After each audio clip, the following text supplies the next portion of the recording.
So this is episode. Lord. This is episode 2. Episode 2, bitches. Episode 2. Do you want to talk about how we're prepping for this podcast today? How are we prepping for this podcast? Well, I made you a latte. Oh, yes. So Oh, yeah, that's a good one. I'm learning new skills. Yeah, you're learning new skills because I forgot the one skill that you did learn. I forgot them. The Yes. C stands. The C shaping skins? stands. Yeah. I thought you said sea skin.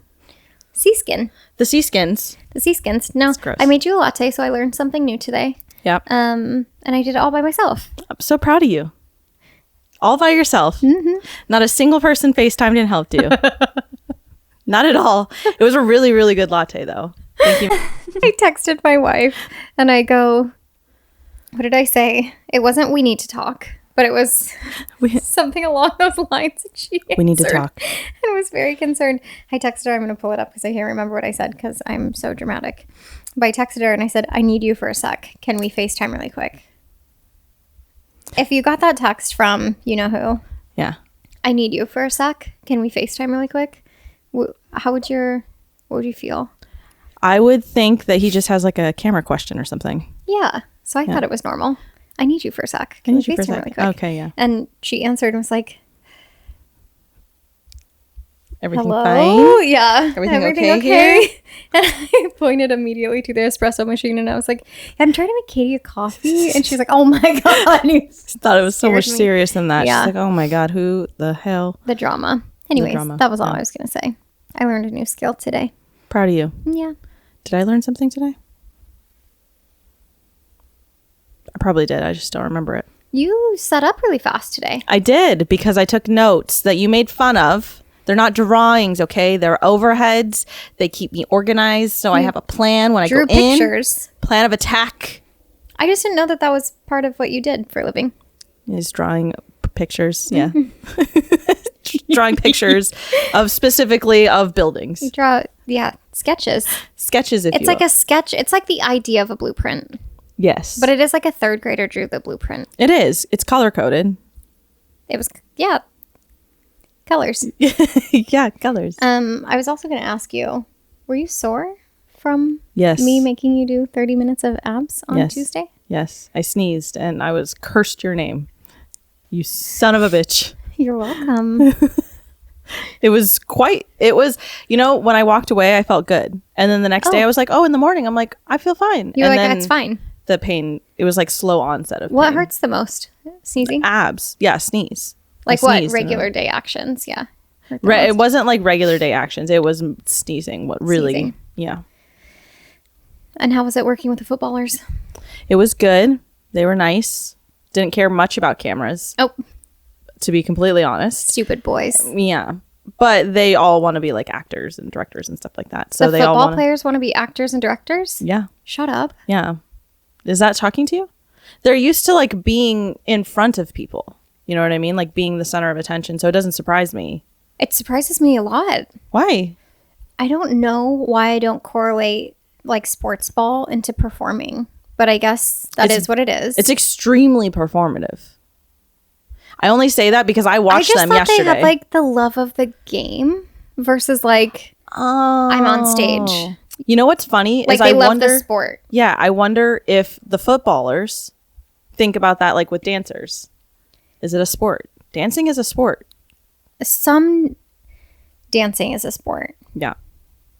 I agree that it's all athletic. Mm-hmm. But I don't think, like, I did ballet for, many, many, many years and professionally for 10, but I never saw that as a sport. I thought, yes, I'm a professional athlete, Yeah. right? But like sport never correlated for me, but performance, surely. Yeah. And I understand, I guess you are performing when you're doing the sports ball, but I didn't think it of like, I didn't know they liked being like having the attention.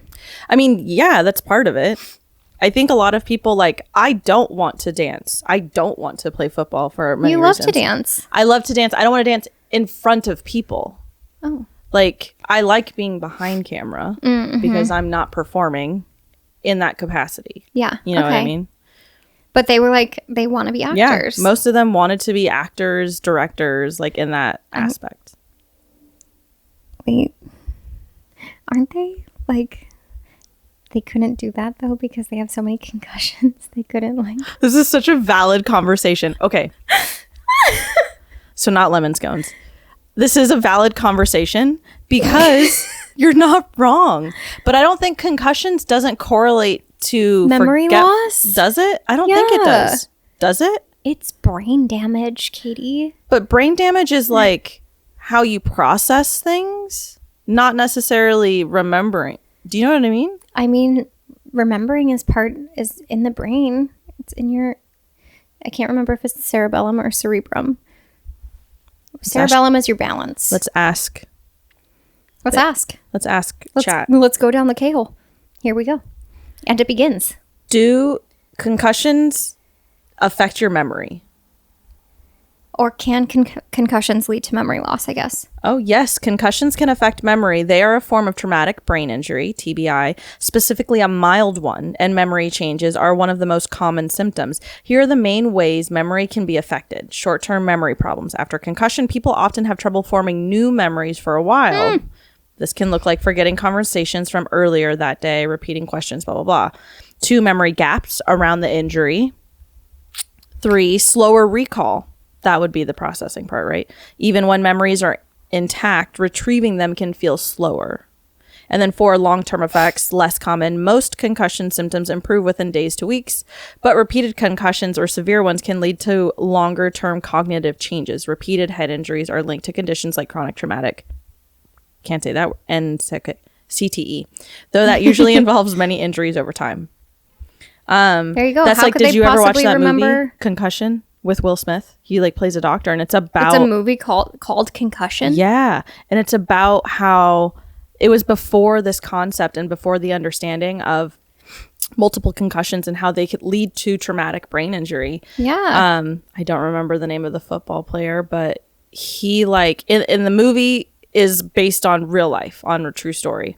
But in the movie, there's a footballer based on a real person. He is like struggling so much he kills himself, but he shoots himself in the chest to save his brain so they can still examine it.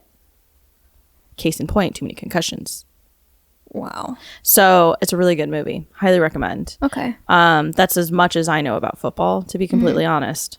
But also it depends on like the player, right? Yeah. Like the position. I don't know enough about the positions, but like the guy that catches the ball most or whatever. Yeah, who gets and like tackled the most. Yeah, and like the main guys are not supposed to be tackled, right? I don't know. I think they can be tackled, but like they're not supposed to be. Like Giselle's husband, Tom. Brady. Tom Brady. Him. He's not supposed to be tackled. Has he been? I don't know. Probably. Yeah. Concussions are serious. They are. And I also That's how I'm learned. deaf. Have you had a concussion? That's how, I didn't know that's how you became deaf. Yeah. Wait, how did that happen? Oh my God. Is this traumatic? No, I don't think so. Yeah, after I had 3 concussions. Oh my God. Yes. And I lost my inner ear fluid. And like as a kid, usually you get that back, but like I had 3 concussions. It's probably why I'm not very smart either. 3 concussions like back to back. Not like in the same day, but like soon enough that it mattered. What were you doing that required that many concussions? Okay, the first one, this is so wild. The first one, we're just did the K-hole took a turn. Now Now we're on drugs. So my first one. We were at a wedding, my family, and my brother was doing this really cool, don't try this at home or ever do this, kids, obviously. It leads to damage. But he was sliding down a stairwell, like butt sliding down a fucking stairwell. And I'm like, that looks so fun. Oh and my he was God. like, you can't do it, you're too little. And I was like, I can't do anything, you know? Women. As you would, yeah. And repping feminism early on, totally. Exactly. Yeah. But then got a concussion. Well, because he was right. I couldn't do it because I was too little. But then he didn't back me up. And so I got on the stairrail at somebody's wedding, mind you. Like we finished the ceremony. We were waiting for them to like exit the reception, to like begin the reception. And I slide down the stairwell, but lose my balance, fall over backwards and hit the back of my head on a concrete step. And then, of course, the bride walks out and it's like very traumatic. I'm like crying, whatever, blah, blah, blah. But I think that was the first one. I can't honestly remember in which order because memory loss probably. Yeah. But yeah, my head, I had like, that's why I have tinnitus, like the ringing in my ears too. And I remember my head feeling hollow. Like every time I stepped, it felt like I could hear hollow shake in my brain. And so I had a severe concussion. That was really bad. And then I had another concussion. I was, again, really little, maybe the same year, I'm not even sure. But I was waiting with my mom at our mailbox specifically. This is a funny story, so bear with me. We're waiting for same brother to get off of the school bus. Same one that didn't catch me off of the stair railing, but also warned me not to do it. So, pro con. We were waiting for him to get off the bus, and I'm like, I'm not in school yet, so I've got to be like 4 or 5. And I go. Okay, anyways. So, okay, this was back early, like 90s, I guess. Mm-hmm. Okay. And so they used to send you actual credit cards in the mail, and people would recycle them because it's like they didn't sign up for it. It was just like, here's your sample card, and if you want it, like, sign up for it or whatever. And I loved them for my play pretend. And so I would go to the recycling bin, and it was like my treasure trove. And I was like, I need to find the credit cards. Early on, I've loved spending money. But just, it's on brand for me. And so my mom was like, stay in the car. And I was like, but today's the day. I'm going to find those credit cards. I bet. So I sneak out of the car, and I'm going up to the recycle bin. And she's like, not today. Get back in the car. And I'm like, God damn it. Like, I really thought I was going to be able to get a credit card today. So I'm walking back to the car, and I trip, and I eat shit, and I fall, and I split my head open on my mom's wheel of her car. My head splits open. I'm just like, like a little egg. And she's like, oh. Your poor mom. I know. She said I was just screaming like I had died. Yeah. I felt that way. Anyways, and so she like came to pick me up, and I'm hanging on to her. I won't let go of her. I'm bleeding out of my face, and she has to drive with me in her lap. She goes to the neighbor's house instead of straight to the emergency room. Also, 911. Again, 90s. So, she goes to the neighbor's house because her son is coming home from kindergarten on the bus. You can't let the kid off the bus and just, walk home? You have to meet the kid at the bus stop. So we were waiting for my brother to get off the bus. So she has to go to the neighbor's house while I'm bleeding out. And she's like, can you go to the bus stop to pick up my son so that I can take her to the doctor? She doesn't go to the hospital. She goes to our family doctor. And the doctor's like, you need to go to emergency room because you need stitches. No, he gave me stitches. Oh. Just like that. Wow. Then my dad took the stitches out 2 weeks later on vacation at a barbecue. Oh. Wow. Your family really just like fucking They were like, out. she can take it. She's fine. She'll be fine. Yeah. And then she became a ballerina with no feeling. And then my therapist told me I was a sociopath. So, it's probably all connected. It is. I'm sure. Have you ever? Okay. Okay, wait a second.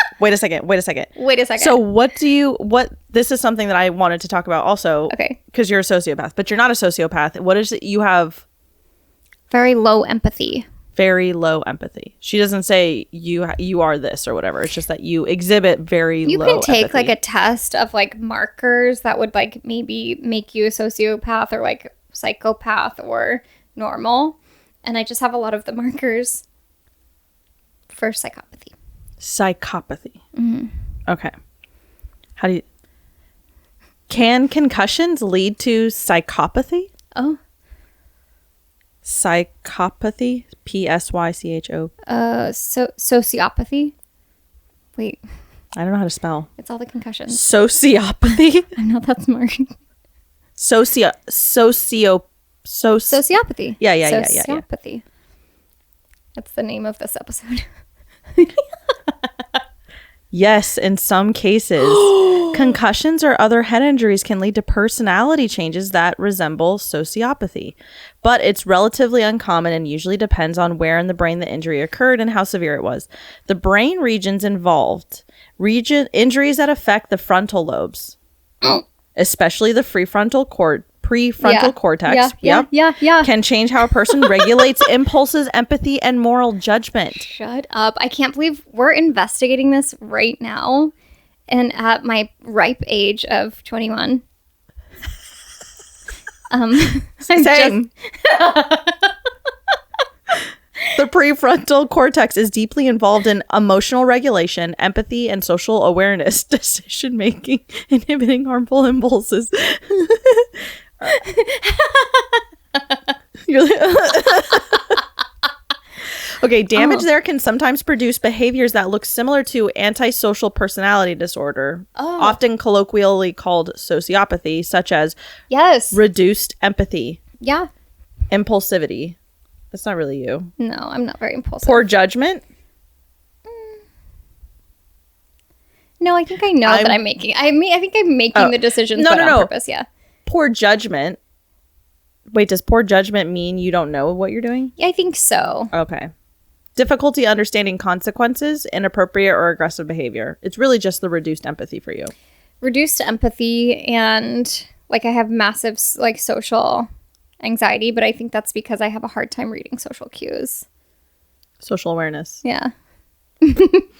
But an important distinction, brain injury doesn't usually create sociopathy in the clinical sense. Instead, it can cause personality and behavioral changes that resemble it. A famous historical example, one of the most cited cases in neuroscience is Phineas Gage, a railroad worker in 1848 who survived a tamping iron passing through his frontal lobe. After the accident, people reported he became impulsive, rude, and socially inappropriate, dramatically different from his earlier personality. His case helped scientists understand how the frontal brain regulates social behavior. Concussion versus more severe brain injury. A single mild concussion typically causes temporary symptoms, memory issues, headaches, brain fog. Personality changes like severe loss of empathy are much more associated with moderate or severe traumatic brain injuries or repeated head trauma. I'm no better than the footballers. Repeated concussions over time can sometimes contribute to longer-term neurological changes, including chronic traumatic ENT. What's EMT? That thing that I just... Oh, the emotional. Which can involve mood changes, aggression, and impaired judgment. Oh, wow. CTE, sorry. CTE. CTE is the thing that they talk about in that movie a lot, where like football players over time, they like, you know, they retire and then all of a sudden they become these giant assholes. And it's they're over time. Or abusive. Or abusive, aggressive, right? One more nuance. Sometimes after a concussion, people may appear more irritable, emotionally flat, impulsive, less patient with others. What? But these are often temporary neurological regulation issues, not a true shift in moral character. Yeah, that doesn't sound like me. I mean, does your therapist know that you have had multiple concussions? No.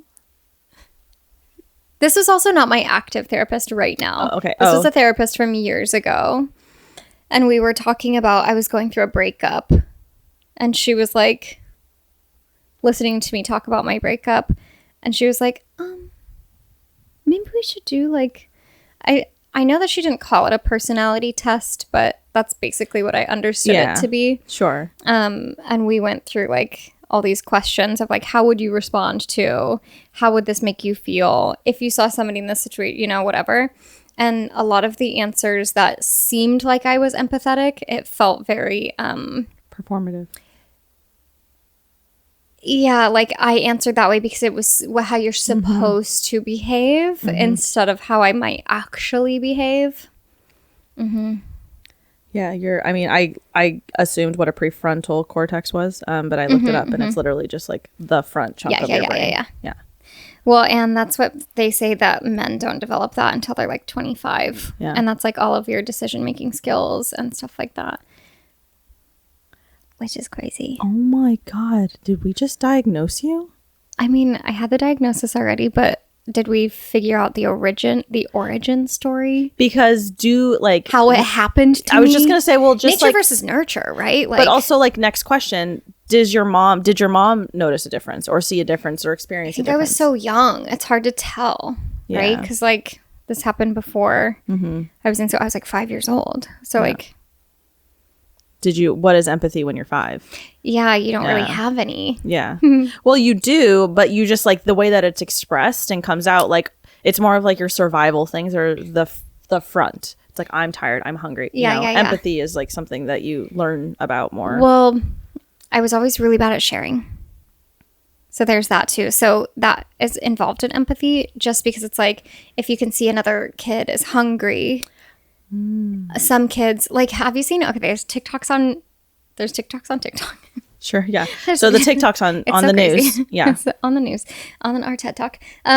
There's these videos that parents are doing these days with their kid. They have each a plate and a solo cup, right? So it's dad, kid, mom. I've only seen them in heteronormative situations videos. So parent, child, parent. And they have mom, parent 1 has 1 cookie or treat under the solo cup. Kiddo has 2 treats. Other parent has 0 treats. And they open it 3, 2, 1. And parent 1 and kid are yay, we have treats. And parent 2 is and they wait to see what the kid does. I've seen these. Do they then share? Yeah. I would be the kid that'd be wow, that sucks. Not even. Just eat treats. Going Not back bad. to Selfish. your medieval times story. Oh. When you were it'll be so nice to see you again at some point. I believed. Yeah. You want to tell the story? I would tell the story. Okay, you tell such a good story. Okay. It's so bad. This is framing me out to be this is your villain edit. Okay, yeah. This is me in my villain era, I guess, as a child. My origin story. This quick cue. Is the story pre or post concussion? Post. Okay. So Kyla thought she was a princess. I did. Well, I knew, really. I was discovered. But medieval times, I don't even know how to describe that for people who don't know. So medieval times is just a replaying of the Renaissance, the good old days. And they have horse jousting and it's very castle jesters, dress up. It's everything like that. It's a show. It is. And there's 4 teams, right? And you're battling down to the last knight. That's the winner, whatever. And at the time I was just a kiddo. You're supposed to eat dinner, have drinks, whatever. I'm there with my family, extended family, whatever. I'm cheering the whole time. And I really think that as a child, you don't know that it's a show.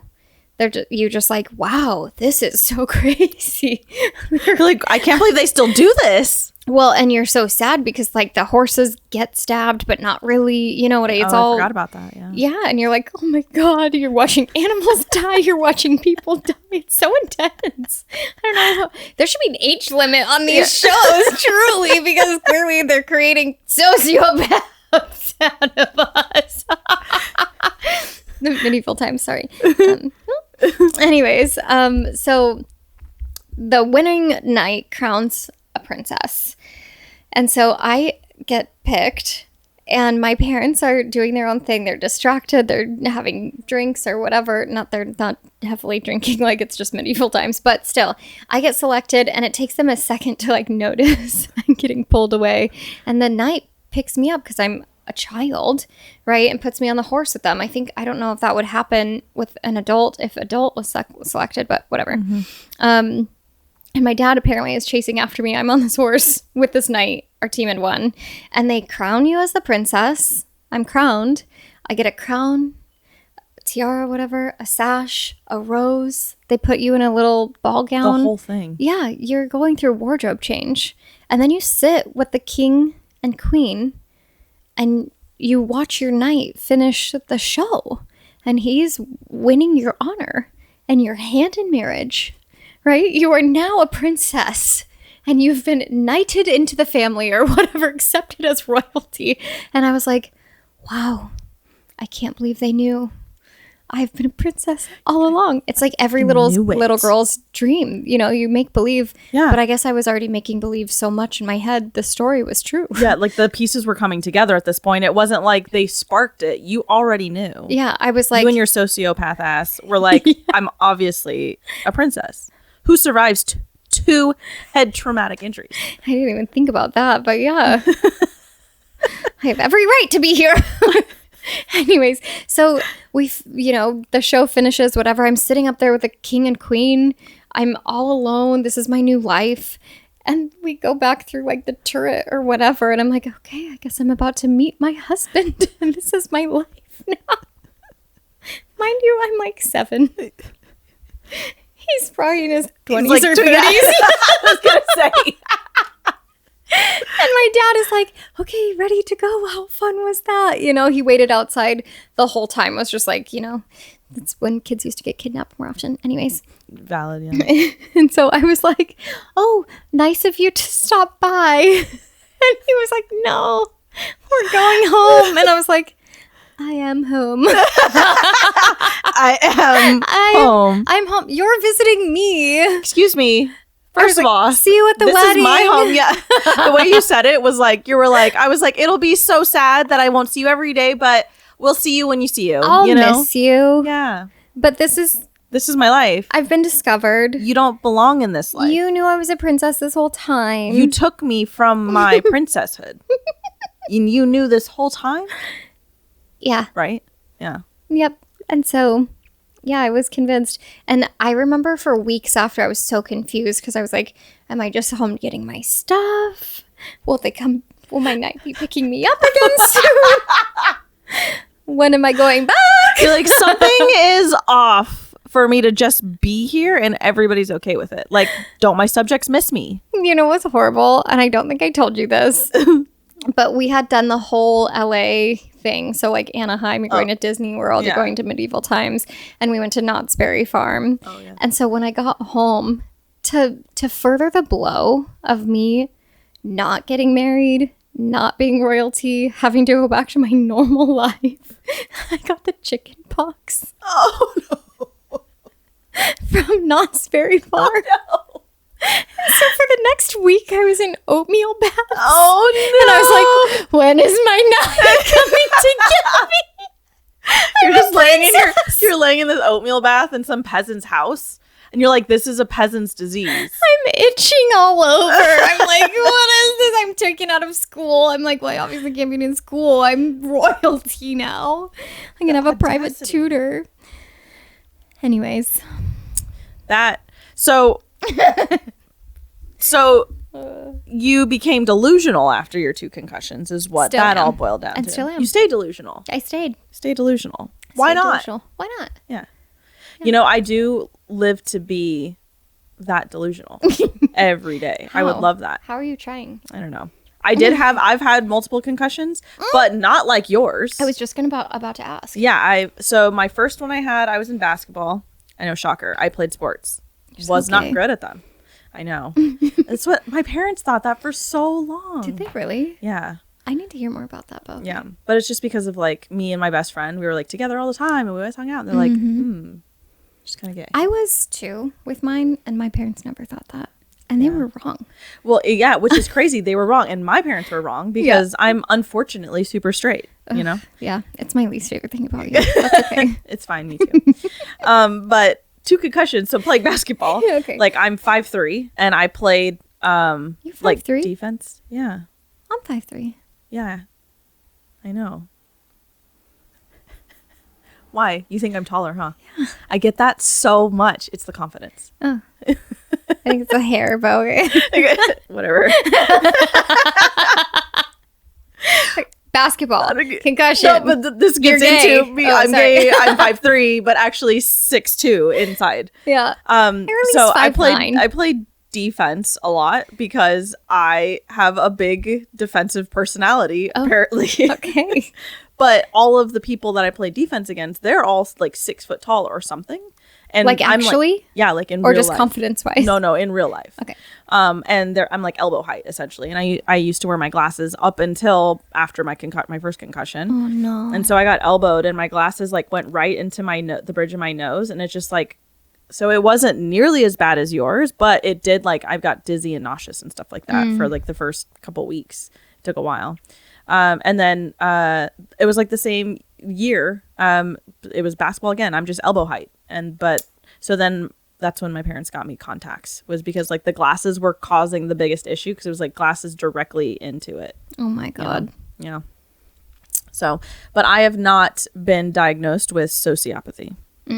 So my concussions must not have been as bad. I played basketball as a child as well. You played basketball? Do you want to know something really embarrassing? Yeah. Because of my concussions, I was allowed to play basketball, but my parents made me wear a karate helmet, which is one of those stupid padded helmets, and I looked. Do you have pictures of this? I hope not. I have such a good idea. I'm traumatized. Nothing else was traumatic except for a basketball helmet. I was like, you know what I'm talking about? It's like a padded. Yes. Smart on their part. No, because I was bullied heavily, Well, which probably sent me farther into my sociopathy. Yeah. Concussion 1, kind of. Concussion 2, bullying over the edge. Yeah. Wait, you said you had 3 concussions. Did you say you had 3? Yeah, I don't remember the last one. Valid. Maybe it was just those 2 were just so big. Yeah. Or the third one, as we learned, you might not remember it. It might have happened. Your mom was like, you had a concussion. You're like, another one? Another one? Where? Since when? They let me stop playing basketball. I didn't really want to play. They let me stop. They allowed me to discontinue my basketball journey when I played a game finally. And I went to go shoot the basketball. Try to score. Yeah.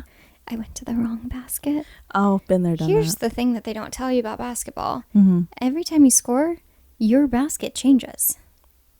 Not every time. Okay, well, then I still don't know actually when it changes. Hence why I shot in the wrong basket. You never know when it changes. They honestly decide. As soon as you get a clear shot and you make it, they're like, that wasn't your basket. And you're like, whoa. But I made it. You know what? A win is a win. I did make it. You did. Yeah, and then they were like, Carla's wearing a helmet and she keeps making points for the other team. And I was like, I gotta go. Do you think the other kids were like, she's special? So they're 100%. Were they what they super called nice me. to you? Oh, Special K. Just kidding. They didn't call me that. Oh well, that would have been very smart. clever for like 10-year-olds or whatever. Yeah. How old were you when you did this? Probably 10. Okay, yeah. Horrible. I can't believe that you had concussions and now we've diagnosed you have CP. I can't believe my parents made me wear a helmet during basketball. They sealed. They said they shouldn't have made you if you have to wear a helmet during basketball. You don't just have shouldn't to play. Yeah, I don't have to play sports. yeah, Why did Yeah. I have to do that? yeah. Valid. I played basketball for like 6 years. Because you liked it. I felt I bet you didn't have to wear a helmet. I didn't have to wear a helmet. I did sit on the bench a lot. And you did have to wear glasses. Yeah. But I loved like, because especially when you start, you all kind of play together for a long time. So like at a certain point, you're just like, this is like part of your muscle memory, you know? But I knew I was never going to go anywhere with it because I'm 5'3". Yeah. Because you're like 6'2". Yeah. And also dribbling, still to this day, I'm like not so great at it. Coordination involved with that? I wish that someone would have just been like, Katie, listen, you're just not a dribbler. But if you throw the ball from here to there, you're good. Because that's what I used to do. I would like stand at the baseline football, then. and I just threw the ball. It's called cherry picking. Other teams hate it so much. What does that mean?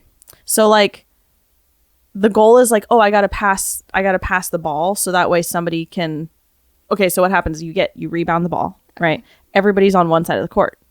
One of like my point guard or someone would start sprinting to the other side of the court because I got it, and I just throw that shit to them. And that's allowed. It's allowed, yeah. Okay. But it's not normal for girls to do it because like most girls are not strong enough to throw a ball like that. but I am pretty strong. Yes. Can't dribble, can throw. Yeah. And that's why you're straight. Yeah, unfortunately. Which leads me to my next question. Okay. The premiere for the Femme versus Femme doc. Yeah. So that was the documentary that I shot and then forgot to tell you, like, hey, I shot a documentary about lesbians. And you were like, why is this the first time I'm hearing of it? Yeah. So the first episode is Mask versus Mask. I didn't get to be a part of that one, but that's the one that I watched and met the director, Kelly, and then was like, oh, that's, I would love to be a part of this project because it's super fun. And so. Did you approach Kelly and offer your help? We were like doing a Q&A in front at the thing that we were both at for our 2 projects. Okay. And that's when she was like, oh, I did this. And then I was like, oh, I did Tattoo Witch. And then we were both like, oh, okay. We both immediately kind of like connected. Okay, got it. And so Femme versus Femme was, so Mask versus Mask is deconstructing masculine presenting lesbians, and like how that looks romantically with other masculine presenting lesbians. And it was just kind of deconstructing that. And I remember we watched it. So like with the Mask versus Mask episode that you watched versus the Femme versus Femme episode, where like the femmes all had such like the confidence that they had. Their aura. Yeah, their aura confidence was off the charts compared to Mask versus Mask. The personality was different. And there was something that you guys were both kind of talking about, like how valid and true they were talking about it, but it was almost like painful to watch a little bit. Yes, I think that this happens especially with queer folks, but I think it could happen with anybody, but with like het norm, right? So like most heteronormative kiddos are going through these awkward stages when they're adolescent. There's so many adults that come out as queer in their adult life, and it brings you right back to that awkward stage of like finding yourself and such then a being great okay way to describe that. Talk about it, and you have a lot more life skills, experience, knowledge, vernacular, resources to be able to talk about it. But then it's just like still new or it's still a little awkward, right? And then especially then you put it on a camera and you are like, okay, anybody could be watching this. Yeah. And so I think it becomes this, like, when I was watching, I was like, okay, they know they're being filmed. You put anybody behind a camera unless you're a professional paid actor, right? Then you know what you're doing, but you're performing. You're not being you. So there's this like version of reality that's reality TV. Even if it's not scripted, you're still playing a character, a reality TV character. 100%. Right? Versus in a docu-series, it's just you. Yeah. And you're like, here's the things I like. Yeah. And then you want to talk about sex, and then you want to talk about attraction. And then you know, a lot of it was really raw, which I liked to see. And I think with especially queer folks, it's easy to talk about the raw, hard stuff. Yeah. You know, because it's like, here's what happened to me. Here's what I've experienced. And it's also the thing you've probably had the most communication and the most times almost practicing saying. Yes. Yeah. But then you talk about the good stuff. Yeah. And you're like, like you get this kind of silly, giddy, awkward sensation. Yeah. So it's not cringe, but it is definitely uncharted. That's and like a little uncomfy. Which I, you know, how can I truly speak to? Look at me. It's like I'm the most straight passing lesbian in the whole world. Yeah. But the Femme versus Femme then that you got to watch. They clearly have. I don't know how to put this. That's what I was trying to tell you. I was going to say more confidence, but I think that it's because, okay, so hear me out. I think that it's not fair because a lot of feminine presenting queer people are still recognized as straight passing, right? So you're not outed versus like a more masculine or androgynous presenting queer person. You're outed just by looking at your looking at you, the clothes that you wear, the choices in style that you're making, your haircut, lack of makeup, or even skincare. Yeah. Right? Like Yeah. all of it, you're outed. So there's no walking into a room for a masculine or androgynous presenting queer human, sitting down and having somebody be like, oh, they date men. That is your average lady, you know? Yeah. And also in our world today, it's good that everybody's pronoun focused, but then it's almost like too scary to ask people. And it's like if you assume they, them, it could still be kind of offensive. Yeah. Right? And you're like, no, it's still like that's what they were talking about on the mask. Yeah. V mask is like, no, I'm she, her. I just have a short haircut and I am wearing all men's clothes. Yeah. You know? And it's like, okay, so it's still assumptive, right? If you're like all of a sudden. But as a really feminine presenting queer person, people are just, it's just culture. They're already assuming that you're straight. Yeah. But then it's uncomfortable for femme, and this is where it's not fair in that style, that you have to prove your queerness, especially to men. Yeah. Can't tell you how many times I'm asked out by men. I've never been asked out by a lady. Oh, you asked out. Yes. Oh my God. I've never been like, I think I've been hit. Okay, I've been hit on by a woman one time in New York, and it was last year.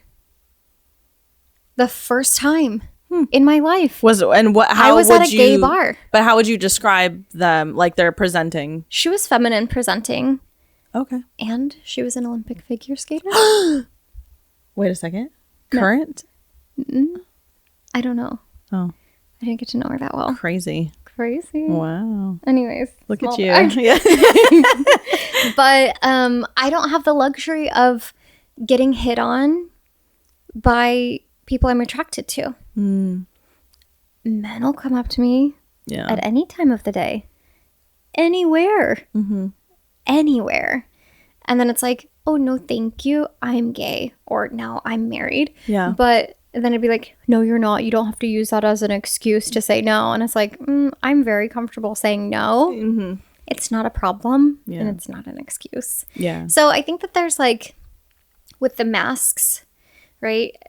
You have a disadvantage or an unfair balance where people already assume either your gender or your sexual identity or preferences or whatever. They make their own assumptions. Yeah. But then as femme presenting, you have your own struggles too. Yeah. You might be straight passing, Yeah. but then you also have to be gay proving, Yeah. which in it's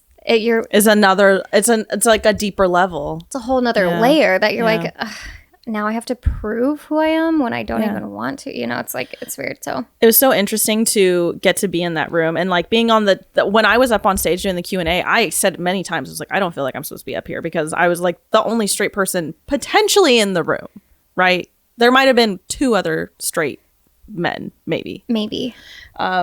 But was like, yeah, maybe the venue owner, gay. gay. Yeah, she was gay Okay. and married to Oh, yeah. the woman that was, bartending. Bartending. Yeah. But it was so interesting to get to be a part of that process. One, because getting to work any day with a bunch of women who are that confident. When I say that, I was like, if the zombie apocalypse happened right now, Take we all the would be masks the with most- you. Leave like, the the room that we were in, I would have been like, we would have been fine. Yeah. Do any of us know how to scavenge? Probably not, but we'll probably figure it out. Yeah. You know what I mean? Like Yeah. it was, resourceful. we're resourceful. And I think that's a great way to describe it, is because it felt like everyone, first it's like, oh my God, I think I'm gay. And then you're like, okay, now I have to be gay presenting.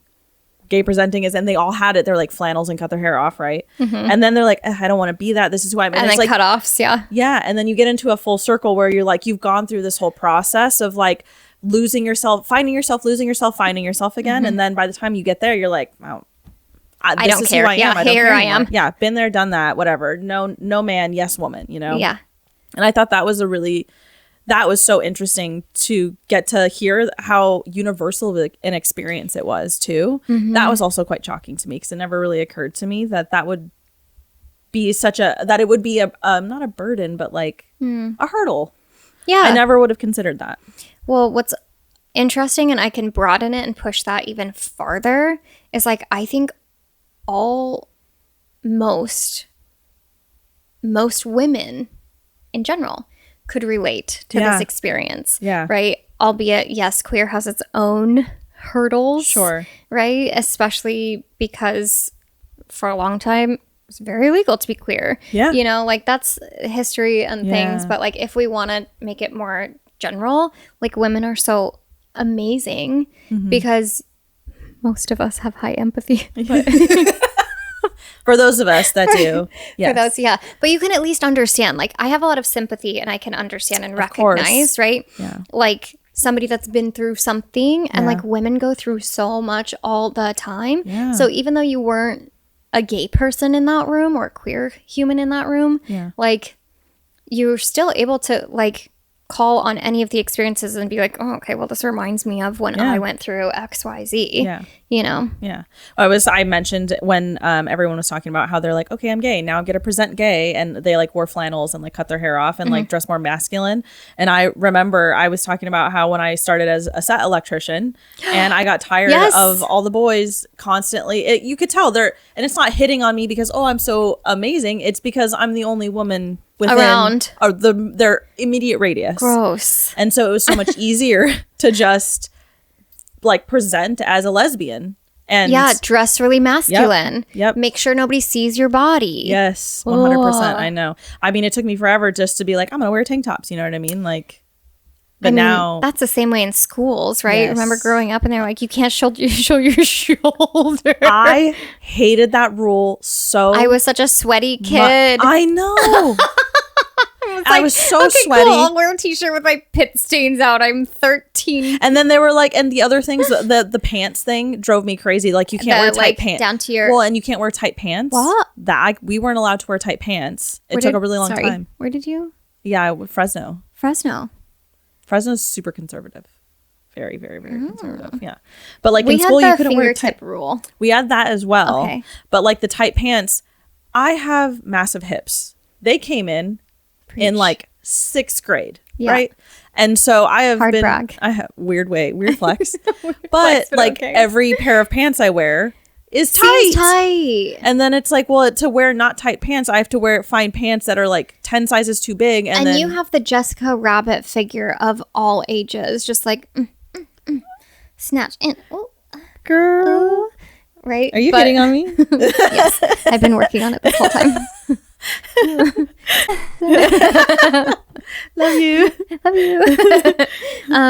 But yeah, I can imagine. And back then there was no Good American. There was no Skims. There was no butt implants. There was no this is the figure. It was just like, and especially for kids, it was like, okay, go to American Eagle and I hope that your butt can squeeze into this 1.5 inch of zipper that's left. Also, like the whole even and odd thing. Do you know this? Like women's pants are evens. What?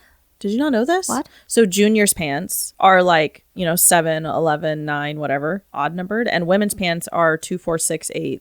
And they have more give in the hips and the waist. My pants have like 20, 24, 25. And that's European 26. pricing. I mean, sizing. European sizing. But European sizing, they still do the same thing where it's like 22, 24, 26, 29, 27s. 30. Yeah. But the 27s are usually, I think they associate it with like if you say, oh, what's a 27? It's a US like 7 or or something like that. But they like the evens and odds. So all that to say, so like. are men's pants odd numbers? No, men's pants are just inseam. And so it'll be like 32, 33, 34. It's hip and length. Yeah. Measurements. Yeah. Normal things. Yeah. I know. That Crazy. pisses me Crazy, off. right? Yeah. So then try going to American Eagle where they don't have women's pants back then. They don't have What even do they numbered. have? They had juniors pants. I can't get juniors pants. Oh, I have not been able to wear a pair of juniors pants since 5th grade. I've never worn a pair of pants, actually. I've never worn pants ever in my life. I've never worn a pair of pants. Fun it's fact. So crazy. Yeah. But like that, growing up like that and having to struggle with the whole pant size and everything. But all that to say, to your point, right? Being in the room, not gay, but understanding the plight of women. Or dressing yourself. Yes. To present a certain way. Like, oh, well, this is all that I have. So this is how I present. lesbian, I guess. Well, then, and also just like taking the male gaze off of you is such an Yeah. extreme pressure that all women go through. Oh, yeah. Well, and straight women too. You were Yeah. at work. Yeah. You're at work. Yeah. You're at work. Yeah. Now I don't think about it like that. I wear what I want to work, which is usually clothes that I don't mind are going to get ripped to shreds. Sure. But like wearing tank tops or wearing a crop top or whatever. But I'm also now like the boss. So Yeah, you if are. someone, but if someone were to try anything, it'd just be like, You're fired. yeah, thank you. You're excused. Thank you so much. You're excused. Yeah. You can go. Yeah. But it takes like time, age, and wisdom. Yeah. Which I felt like in that room that with all of the femmes, the amount of wisdom that they just spoke, I was like, oh my God, damn. I know. I feel like a lot of my straight female friends have so many women crushes. Like, it's like she's obsessed with, well, maybe I shouldn't say the names. She has celebrity crushes. We'll put it that way. Okay. That are always women. Yeah.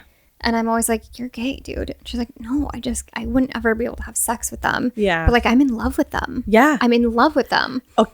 Okay, keep going. Yeah. No, you go. Is that sapphic? Yeah. Is it? But it's not romantic sex love. But it's sapphic coded. Okay. Okay, there you go. You know what I mean? Yeah. Yeah. And it's like women love women. I do. Men hate women. Yeah. Men also hate men. So like, Have you seen those TikToks? Those news articles? which ones? Have you seen those news articles? Yeah. Where it's a reporter, whatever, some interviewer, and they're like, could you live on a planet with all women? Oh yeah. Yeah. They ask men and women. Yeah. Could you live on a planet with all women? The women are like, for sure. Yeah. Actually, it might be 100%. preferred. Yeah. And the women or the men are like, yeah. And it's like pretty rare that the guy's like, no. Yeah. You know? Yeah. And then you ask same question. Could you live on a planet? With all men. No. Both. Unanimous. Men and women are like, No.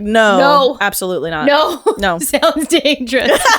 Like, no. Yeah. Sounds dangerous. Not trying to be gangbanged by an entire world. Oh my God. Could you imagine? No. I mean, well, I'm that's- imagining it now. So I guess yes, but would I want Yeah. to? No. I mean, enter Eve, circa BC, whatever, 2,000 years ago. Like, she's the only woman in the entire planet. Crazy, right? that is crazy. But also, I can't get down on like, I'm like, that's not real. The Adam and Eve stuff. Yeah. I know. And it's so hard. Populate the planet with one couple? One person gave birth to that many individuals. No. I don't know enough about, like, I grew up in a church and so know a lot about religion in that sense, but not like the history of it. I don't know how many. There is no history. It's all fairy No, tales. I mean Yeah. the lore, then, Yeah, if you yeah, will, yeah. of like how many children came out of Eve. Do you know what I mean? Yeah. I like the lore for Well, like because the then Lilith of it all. Sure. Yeah. Well, okay, let's go there, but take a second back. If that were the case, then everybody is inbreeding. Yeah, that's correct. I mean, when I was a child, I was like, okay, wait a second. Wait a second. Incest now, illegal. Well- Mormons, illegal. But literally, I was taught as a child, Yeah, polygamy right? illegal. Mormon Oh yeah, it like legal. yeah. Sister wives. No, sister wife. Well, Mormon polygamy is illegal, and Isn't that incest is illegal. Isn't that Mormon? Polygamy is Mormon.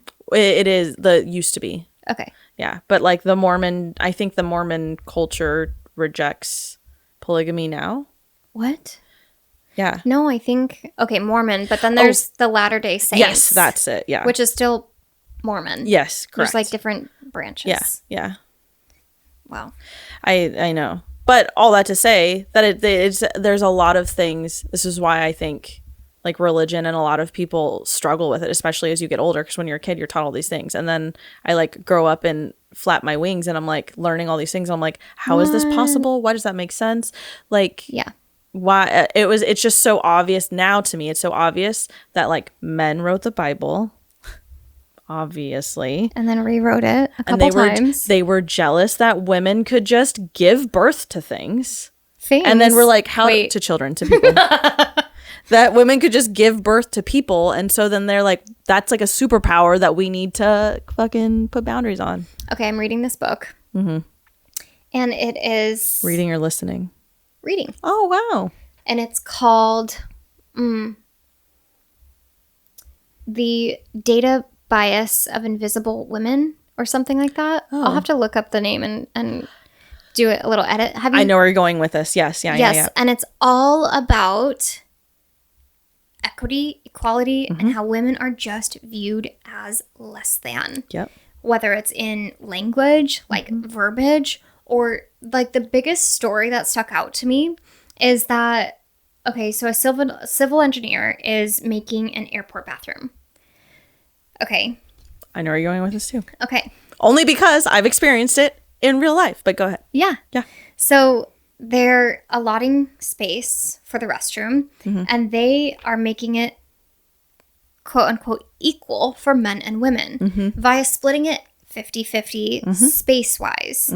It's not equal though, because women biologically, not just like eliminate any extras, eliminate wanting to do your hair, eliminate wanting to fresh up your makeup. Yeah. If you're just going in to literally relieve yourself biologically, you have to have a stall. We cannot pee standing up. Yeah. Right?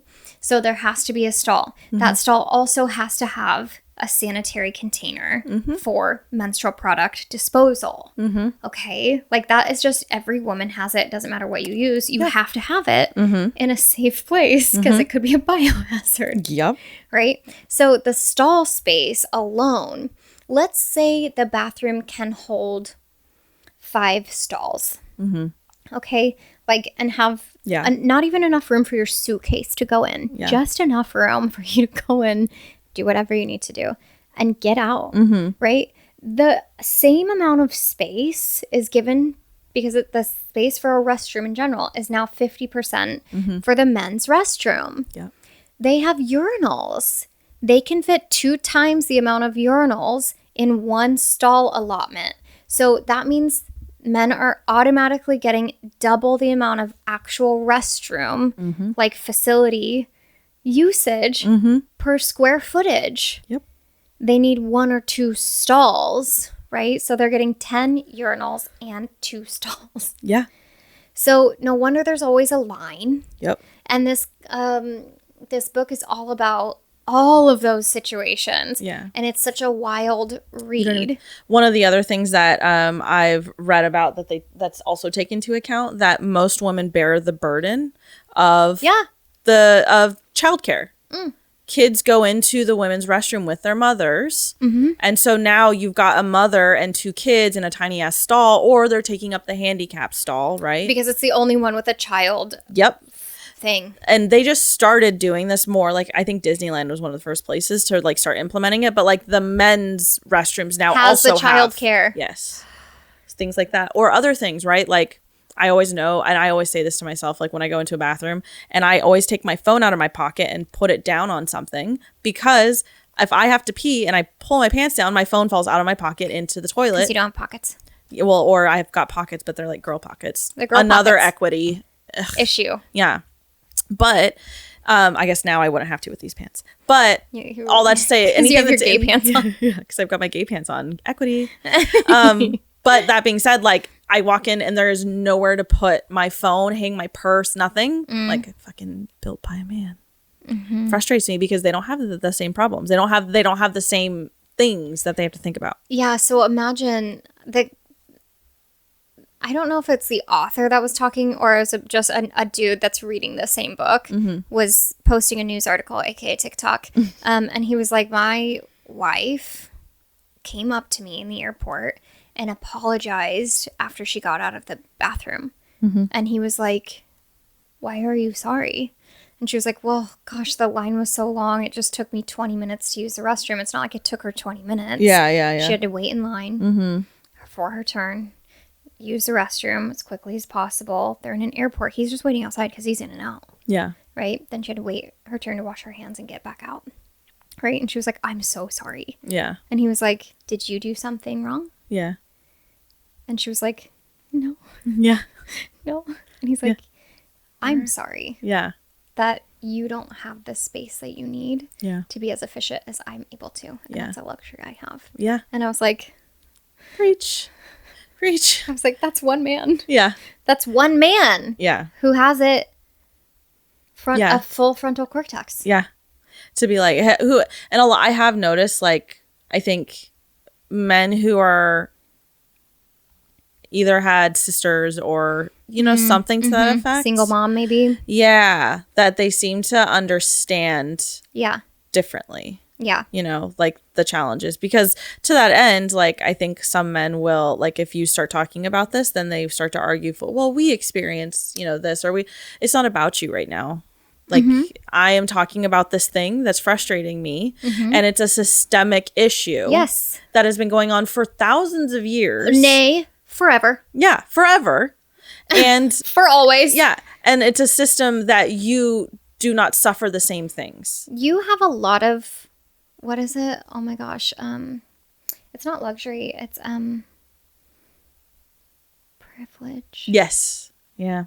It is that dirty word, privilege. Yes. Privilege. Yeah. And then the men that come back at you and are like, not all men. Yeah. I'm like, you're right. First of all, shut up. Yeah.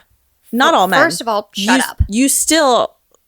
Systemically, yes, all men. Yeah. Sorry. Exactly. Yeah. You might feel a way about it. And we appreciate that. That's step one. Yeah. Step two, are you doing anything about it? Yeah. Sometimes I get hit with like, well, what am I supposed to do about it? Educate it. Educate people. Tell your friends. Bring it up. I don't know. Do you care about a woman in your life? Yeah, exactly. Do you? Yeah. Because if you do. Yeah. Do you know it's International Women's Day on Sunday, I think? Oh, I just know that. Yeah, look at us perfectly. Honestly, every day should be extra. I know, seriously. Do you know what my favorite thing was? It was a couple years ago. International Women's Day fell on daylight savings. Oh. And then the joke. What did you say? It's on Sunday? It's on Sunday. It's daylight savings on Sunday. It's happening again. This is amazing. Because our day is not even equal. We don't even get a full 24 hours. Oh my God. Isn't that crazy? Because it's spring forward. We lose an hour. 1 hour. So we only get it for 23 hours. Yeah. Isn't that crazy? Just it would be. Yeah. And only in the US where daylight savings like exists, because daylight savings doesn't exist everywhere. Like in Europe and stuff. They don't do that? I don't think so. I know Arizona doesn't do that. Yeah, Arizona does. Which is just like one state. It's like, no, but also it's a lot of them where it was I think it was like agricultural based. Was a way, so that way you got more like work hours during the sun and like being able to be out in the fields more and stuff like that. So daylight savings that's why it was kind of created. Oh. We could ask ChatGPT for more information, but generally that's the direction of it. But yeah, so great. The joke will live on then in International Women's Day is not even. And one of my favorite things about, because I had this conversation, thankfully I was preloaded with this and I remember it because it is such a great example. Arguing about equality and equity. And when we're talking about, they're like, well, I don't think that all people should be equal or this or whatever, and who says that? And it's sad when I hear it from other women. Like, I don't believe in like I'm so women disappointed. Equality. I know, but because in their mind, right, equal is like the way that they say equal is like, well, it's not equal. Like I don't want the things that they have to worry about. And I'm like, they don't want the things that we have to worry about either. But equal and equity are different, right? Equitable, like, yeah. Yeah. Equality is everybody gets a bike. Yeah. Equity is that everybody gets a bike for them. Yes. Because a 6'2" person with a bike, I don't want that bike. No. Not going to work for my 5'3" ass. No. But I'm going to get a bike that works for me. That is what we want. We want equity. Yeah. That's all that we want. And other things that frustrate me, this is just going to turn into a frustration rant, is that like, do it. Is that there are so many other gender gaps that still exist, but things that have been solved are like, we still don't have international maternity leave, right? We don't have national maternity leave. Vietnam does. Vietnam has maternity leave for their entire country. The US doesn't. First world country doesn't have it. But paternity leave exists. For everyone? In the US. Nationwide? So they didn't do it's not national, but what I'm saying is we didn't even solve maternity leave.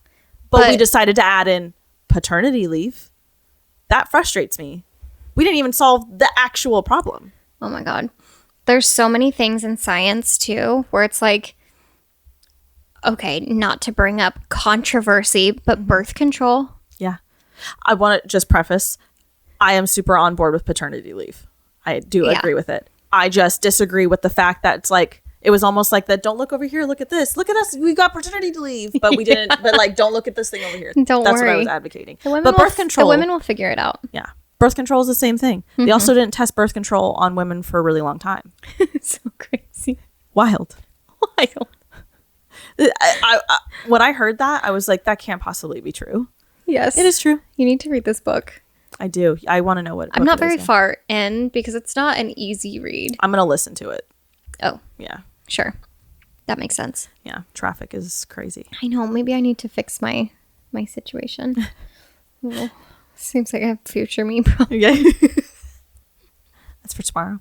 That's for tomorrow. But yeah, it's very dry, but it's Good. informative Yeah. and like, yeah.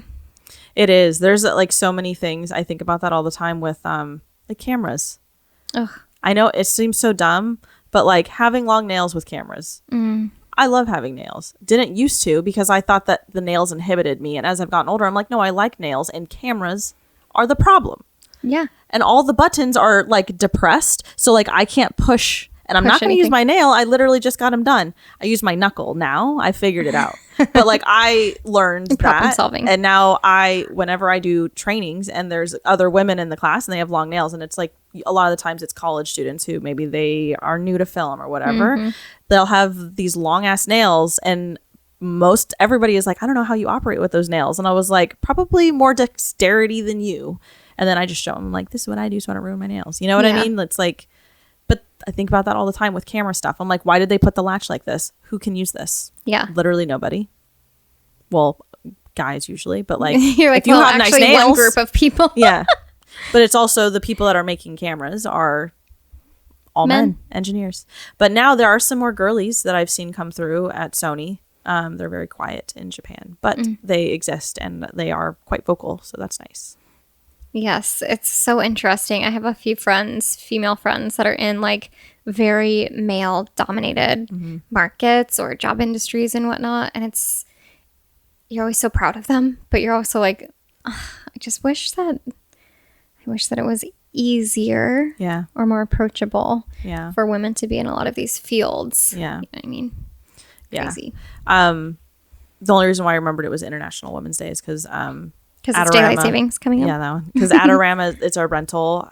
They're like a rental and dealer for camera stuff and film industry stuff. But they like reached out and they're like, hey, International Women's Day is coming up. Like, do you want, like, if you send us a bio or like a quote and a picture, then we do like a paying homage to a bunch of women in the industry. And I was like, oh yeah, I'd totally love to be a part of it. What? Did I say that wrong? No. What? I heard being Amish.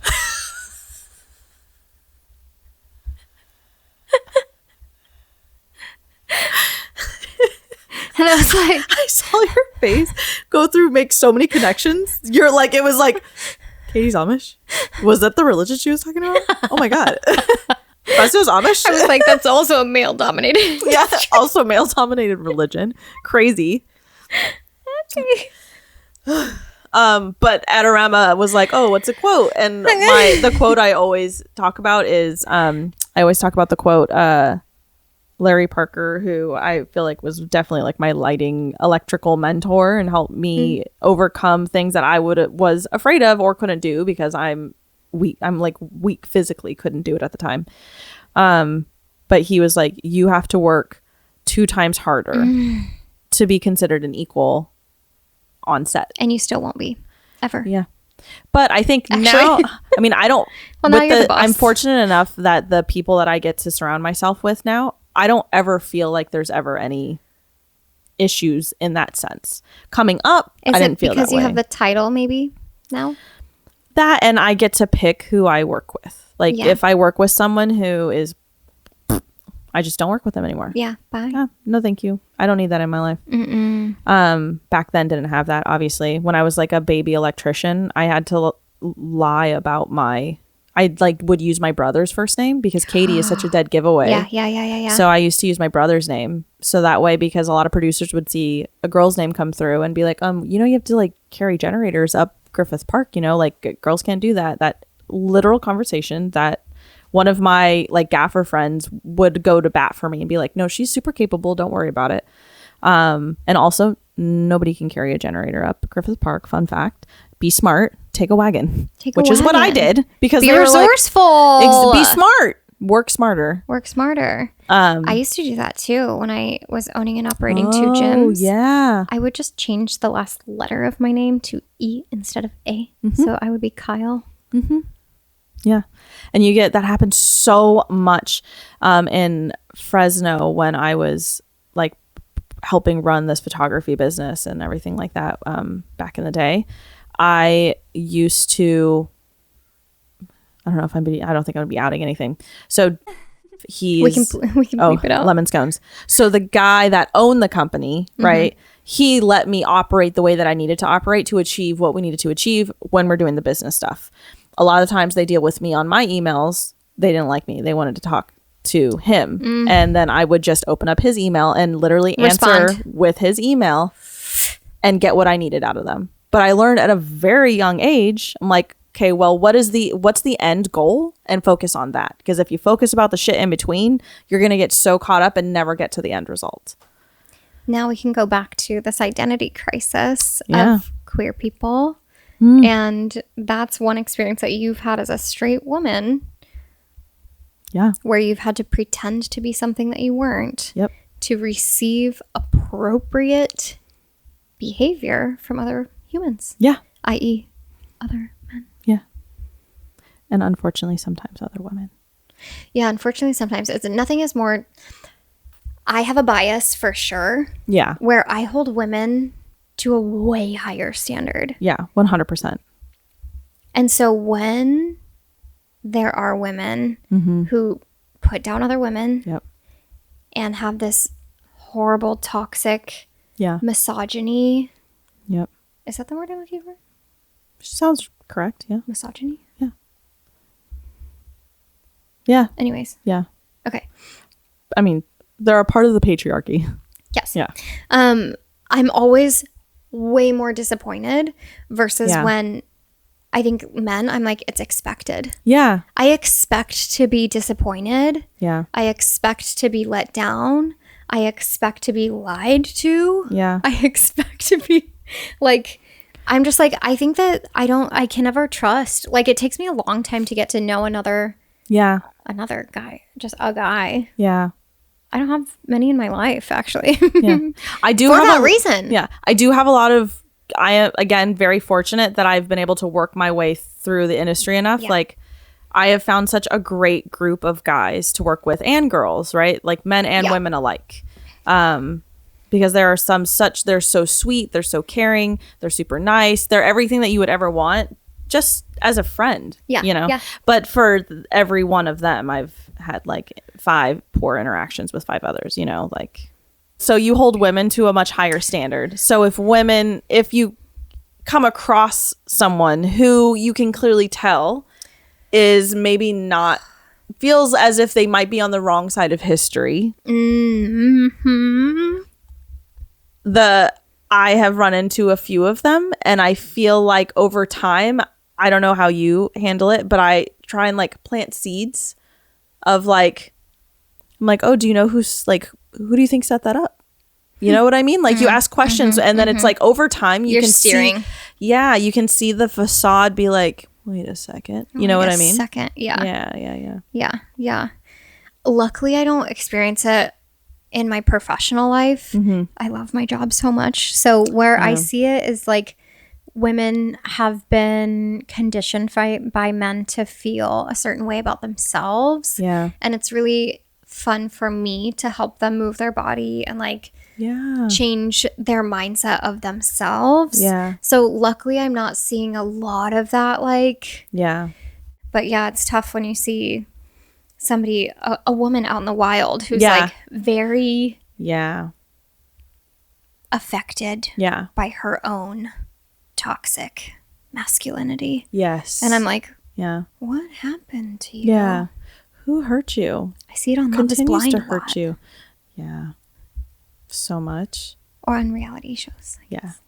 I think on not on all reality shows, No. but That's where I see these women, though, is of TV. course, that's true. I'm not running Yeah, into them often. I run it. in my I run day-to-day. into them less, but it still happens, and it's usually like I want to say the generation that is older than us. You know what I mean? So what Yeah. is that, like Gen X? Yeah. Yeah, that's really Did you just out our age for not being 21, Katie? millennials. We're millennials. Yeah. That's okay. But I do see it on a lot of Gen Xers. Mm-hmm. I see it when I'm outside of major cities. Oh my goodness, yes, so much. I see it in small towns. Yeah. Mm. Yeah. Fresno. Mm. I do see it a lot with, again, I think a little less as time goes on. But it's hard because I think that I try to attract the good energy. Yeah. And yeah. like the people that I want to be around. Mm-hmm. So it's easier for me to run into them less. Yeah. Yeah. Just avoid it. Yeah. Just get it. We could just have them. I have an idea. Okay. Concussions. Oh. Oh my God. There's a horror movie in this somewhere, you guys. Just. Collect them. Yes. The horror movie. I mean, okay, wait. The movie with the Florence Pugh. Oh, Thunderbolts. No. Summertime. The big summertime. Nope. Midsummer. With Harry Styles. Midsummer. With Harry Styles and Olivia Wilde. Oh. Darling Dearest. Yes. Is that what it's called? My darling. Something like that. My dearest, my darlingest. Yes. Darling is in there. Yeah. Did you watch that? I did. Yeah, I fell asleep and I had to restart it. But talk about a horror movie from like a female gaze, which is like I don't want to ruin it for anybody that hasn't watched it, but that Fast style like horror movie-esque. Yes. Like women collecting other women too, but it's like the flip of it is like, I guess it would be, and that's their horror movie. Woke women. Yes. Capturing. We could just call it woke. None of them would watch it. The whole point is we're trying to get them to watch it. Awoke. Awaken.